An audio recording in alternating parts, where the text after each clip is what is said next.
ایک رپورٹ آئی کہ جی corona virus فلاں ہاتھ پہ اتنے دن اتنے منٹ رہتا ہے، فلاں چیز پہ اتنی دیر رہتا ہے، فلاں جسم میں چلا جائے تو اتنے دن رہتا ہے، یہ لاک ڈاؤن ضروری فلاں فلاں، ہم اس کے اوپر مکمل عمل کر رہے ہیں۔ یہ میرا مطلب نہیں ہے کہ ہم عمل نہ کریں، بات سمجھانے کی جو ہے ہمیں اس پہ تو اتنا یقین جس کی ہمیں کوئی اوتھینٹیکیشن ہی نہیں ہے، جبکہ حضرت محمد مصطفیٰ احمد مجتبیٰ سرکار دو عالم صلی اللہ علیہ وسلم نے 1400 سال پہلے بتا دیا تھا، فرمایا تھا کہ جب بے حیائی اعلانیہ ہونے لگے تو اللہ رب العزت اس قوم میں ایسی وبائیں بھیج دیتے ہیں، بیماریاں بھیج دیتے ہیں جو پہلے نہیں سنی ہوتی۔ اتنا ڈر رہے ہیں، دروازہ کھولتے ہیں تو یوں ہاتھ سے کھولتے ہیں، ہاتھ بھی نہیں لگاتے، یوں کونی لگا رہے ہیں، اتنا ڈرے ہوئے ہیں جس کا معلوم بھی نہیں کہ صحیح ہے کہ نہیں۔ کمپیریزن کے درجے میں بات کر رہا ہوں کہ نبی علیہ السلام کی بات جتنی سچی اور صحیح ہوتی ہے کسی اور کی ہو ہی نہیں سکتی۔ یاد رکھیے، اگر ہم اصل علاج یعنی بے حیائی کو چھوڑنے کی طرف متوجہ نہ ہوئے تو ایک کرونا کے بعد اس کے بعد کوئی اور بیماری آئے گی، پھر کوئی اور بیماری آئے گی، وبا آئے گی، ہم بچ نہیں سکیں گے، کیونکہ جو اصل وجہ ہے وہ ختم نہیں ہو رہی۔ اصل وجہ بے حیائی ہے۔ حضرت کعب احبار رحمۃ اللہ علیہ تابعی ہیں، وہ فرماتے ہیں کہ جب تم یہ سمجھو، جب تمہیں یہ اطلاع ملے کہ وبا پھیل چکی تو سمجھ لینا زنا پھیل چکا۔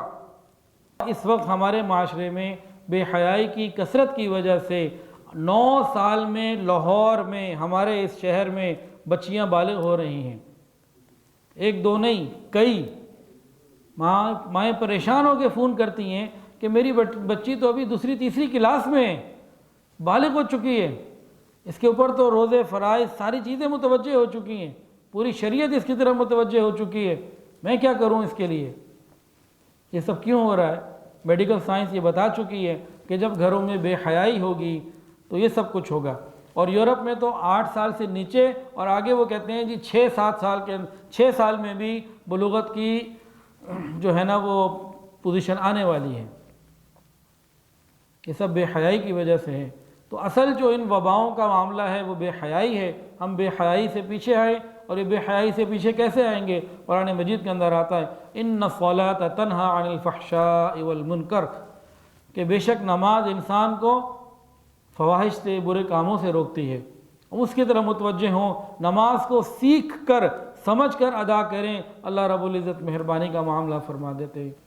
تو نیک لوگوں کی مجالس، اللہ والوں کی مجالس، ذکر کی مجالس، دعا کریں اللہ پھر سے ان کو آباد فرمائے، اور ہم بے حیائی سے حیا کا سفر شروع کر دیں تو انشاءاللہ آسانی ہی آسانی ہوگی۔ اگر ہم جب بے حیائی سے حیا کا سفر شروع کرنے کا ارادہ کریں تو اپنے لباس سے شروع کریں۔ ہم اپنا اور اپنے بچوں کا، بیٹیوں کا، عورتوں کا لباس اس کی طرف فکر مند ہوں کہ جن لوگوں کے نام پر ہمارے نام ہیں ہمارے لباس ان جیسے ہو جائیں۔ ہم نے نام کیا رکھیں؟ عائشہ، فاطمہ، زینب، ہاجرہ، خنسہ، مریم، ہمارے یہ نام ہیں۔ تو جن مبارک بیویوں کے نام کے اوپر ہماری بچیوں کے نام ہیں، بس انہی کے لباس کو ہم اپنانے والے بن جائیں۔ ترکی کے اندر توپ کاپی میوزیم میں مجھے حضرت فاطمہ الزہرا رضی اللہ عنہ کا لباس دیکھنے کی سعادت ملی۔ انتہائی موٹا اور کھلا اور بہترین لباس تھا، جس کے اندر کوئی ممکن ہی نہیں ہے کہ جسم نظر آئے یا ٹائٹ ہو، کوئی ایسی چیز ہی نہیں۔ تو اللہ تعالی ہمیں بھی جن ناموں کے اوپر ہمارے نام ہیں ان ناموں کی ہمیں لاج رکھنے کی توفیق عطا فرمائے۔ ایسا نہ ہو کہ کل قیامت کے دن جن لوگوں کے ناموں پر ہمارے نام ہیں وہ ہمارے خلاف مقدمہ کر دیں۔